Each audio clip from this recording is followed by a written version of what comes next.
Inside San Quentin Death Row, Voices of the Forgotten. Just 12 miles north of San Francisco, sits one of the most infamous prisons in American history. San Quentin. Behind these walls, is the largest death row in the United States. More than 600 men, once waited here to die.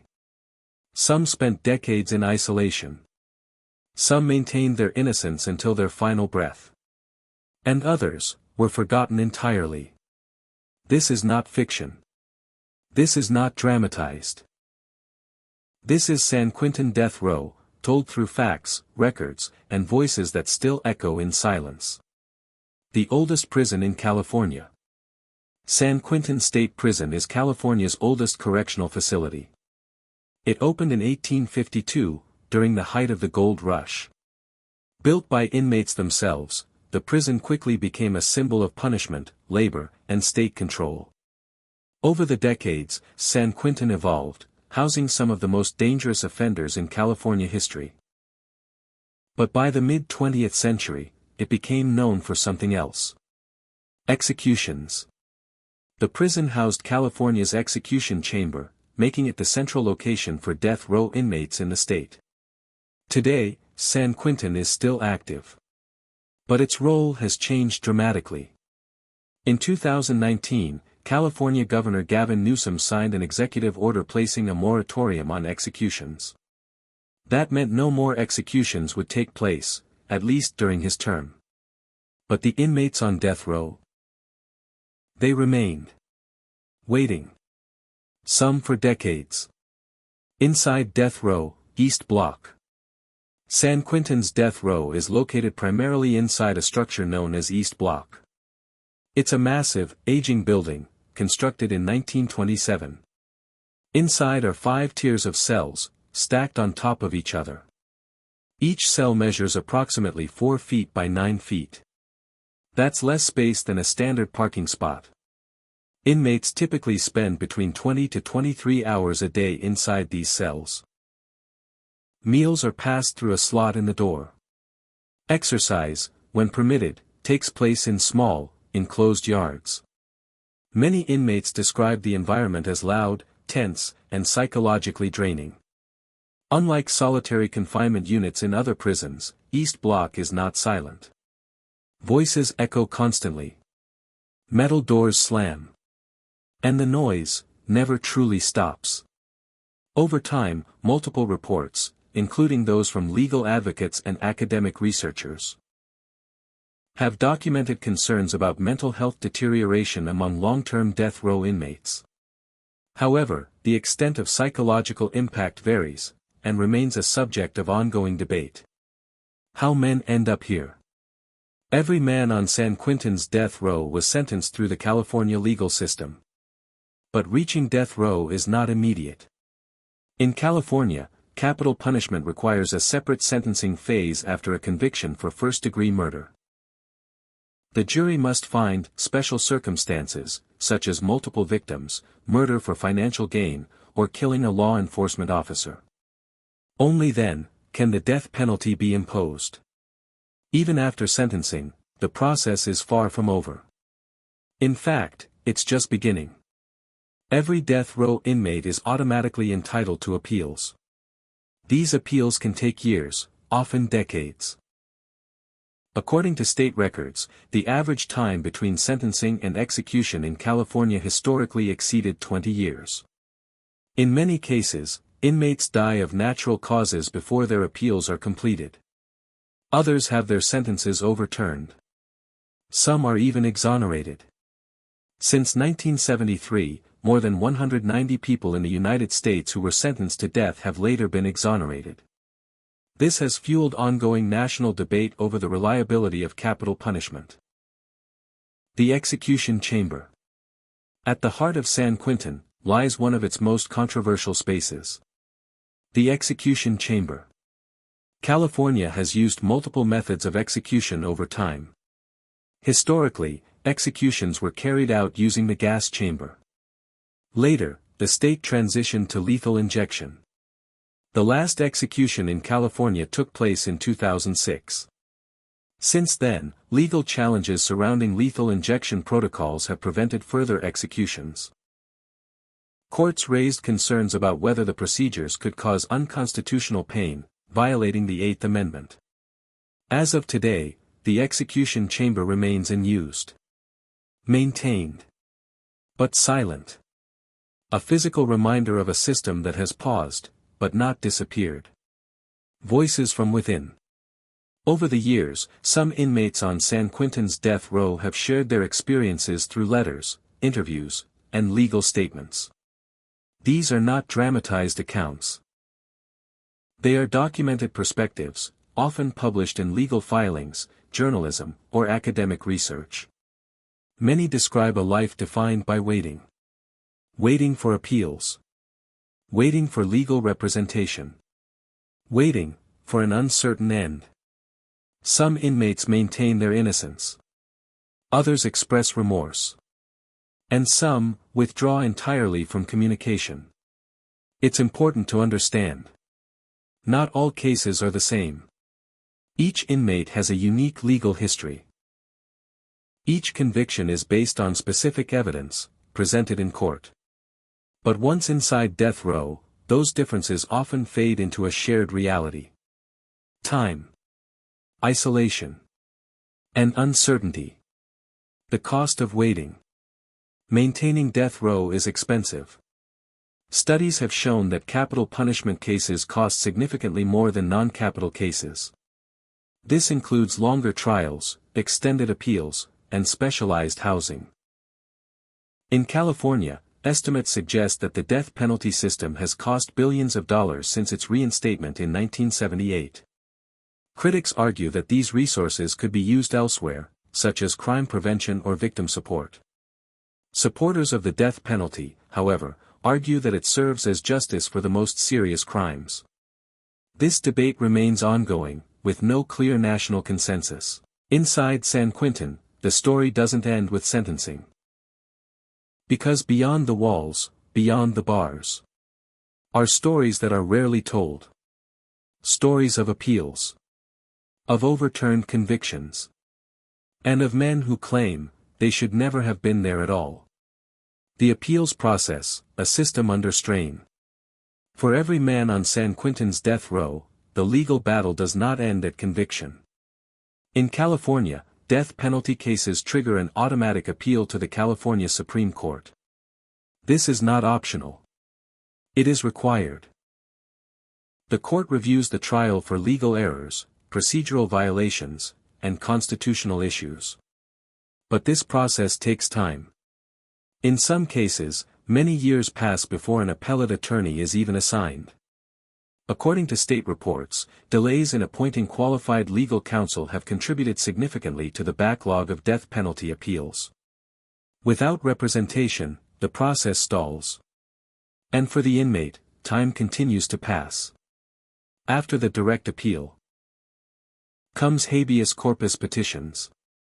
These filings allow inmates to challenge their conviction based on new evidence, ineffective counsel, or violations of rights. But each step adds more years. More filings. More uncertainty. As of recent data, hundreds of death row cases in California remain unresolved in the appeals system. When the system fails, the appeals process exists for a reason. Because the system is not perfect. Across the United States, wrongful convictions have been documented in both non-capital and capital cases. In some instances, individuals sentenced to death were later found to be innocent.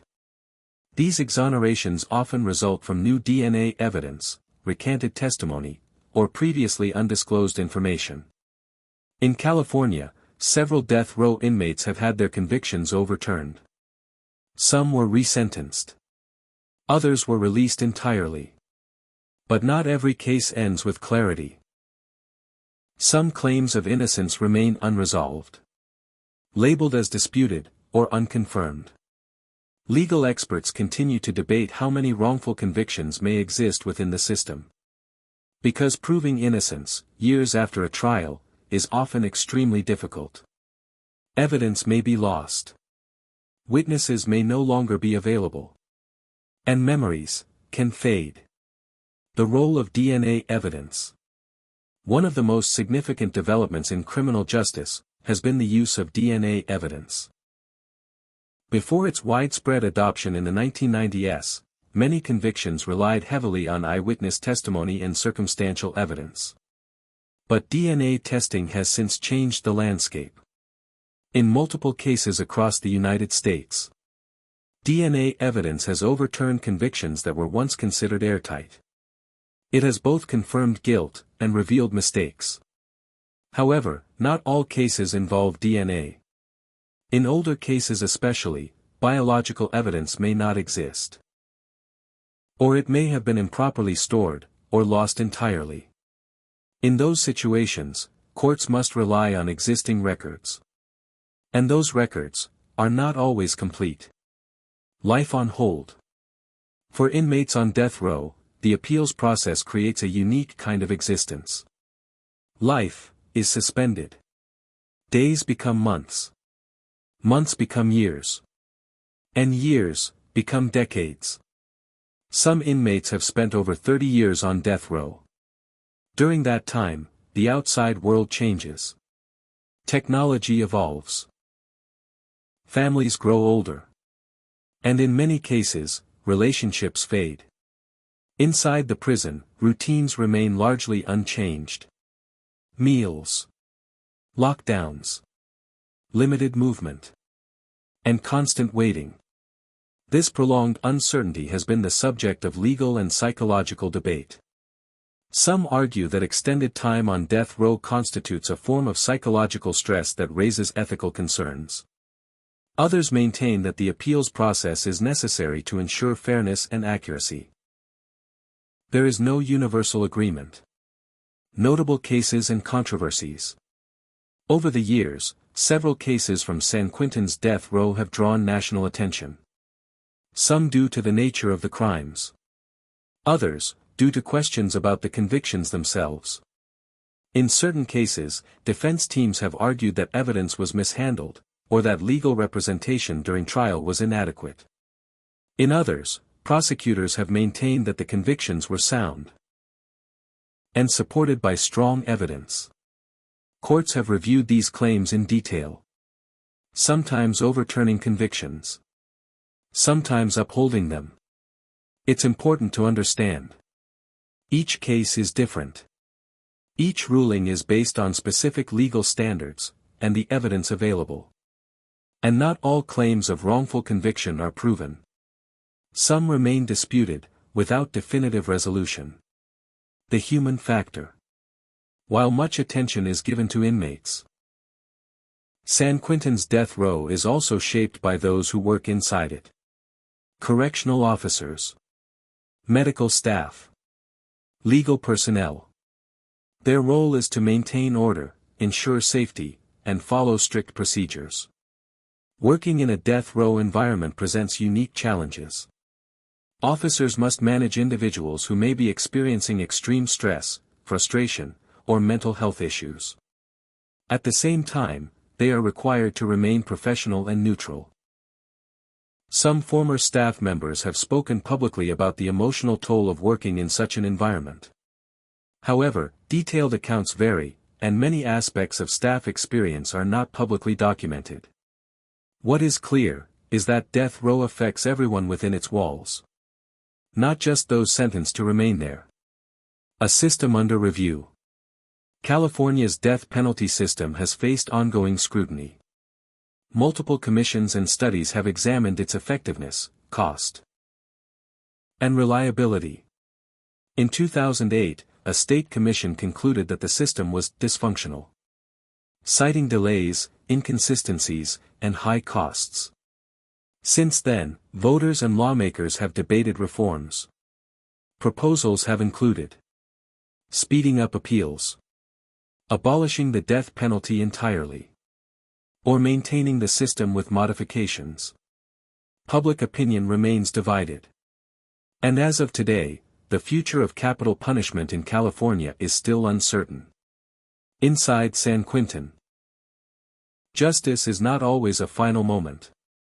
Sometimes, it's a process that never truly ends. Because beyond the legal battles, beyond the appeals, are the personal stories, the daily realities, and the quiet voices that rarely reach the outside world. A day begins. Morning inside San Quentin's death row does not begin with freedom. It begins with routine. In East Block, the day starts early. Correctional officers move through the tiers, conducting counts to confirm every inmate is present. Each man remains inside his cell. There are no open dormitories. No shared living spaces. Just rows of narrow cells, stacked across multiple levels. Breakfast is delivered through a slot in the door. There is no communal dining. No direct interaction. Only brief exchanges, through steel and bars. This routine repeats, day after day. For some inmates, for decades. The cell. Each cell in East Block measures approximately 4 feet wide, and 9 feet long. Inside, space is limited. A bed. A toilet. A small sink. And a narrow area for movement. Inmates are allowed a limited number of personal items, such as letters, legal papers, and approved books. Televisions are permitted under certain conditions. But space remains tight. Movement is restricted. Privacy is minimal. And over time, the environment becomes deeply familiar. Every sound. Every surface. Every passing moment, confined within the same walls. Time and isolation. Time behaves differently on death row. Without regular social interaction, or meaningful variation in daily activity. Days can feel extended. Repetitive. Some inmates develop structured routines to cope, reading, writing, or exercising within the limits of their cell. Others struggle. Mental health professionals have documented cases of anxiety, depression, and other psychological effects associated with long-term isolation. However, responses vary. Not all inmates experience these conditions in the same way. And not all cases are publicly documented. Still, the impact of extended confinement remains a subject of ongoing research and debate. Exercise yards. Exercise, when permitted, takes place in controlled environments. On San Quentin's death row, inmates are typically escorted one at a time, to individual or small group exercise yards. These spaces are enclosed, surrounded by high walls and fencing. Contact with others is limited. Time outside the cell varies, depending on institutional schedules and security considerations. For many inmates, this brief period outdoors is the only direct exposure to fresh air and natural light. A break, from the confines of the cell. But still, within boundaries. Communication with the outside world. Communication with the outside world is restricted, but not entirely cut off. Inmates can send and receive mail. Letters often become a primary connection to family, legal teams, and supporters. Phone calls are permitted under monitored conditions. Visits are allowed, but highly regulated. Physical contact is typically restricted. All interactions are subject to security protocols.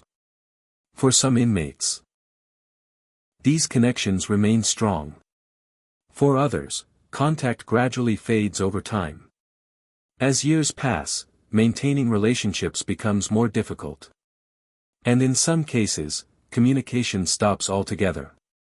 Legal work and waiting.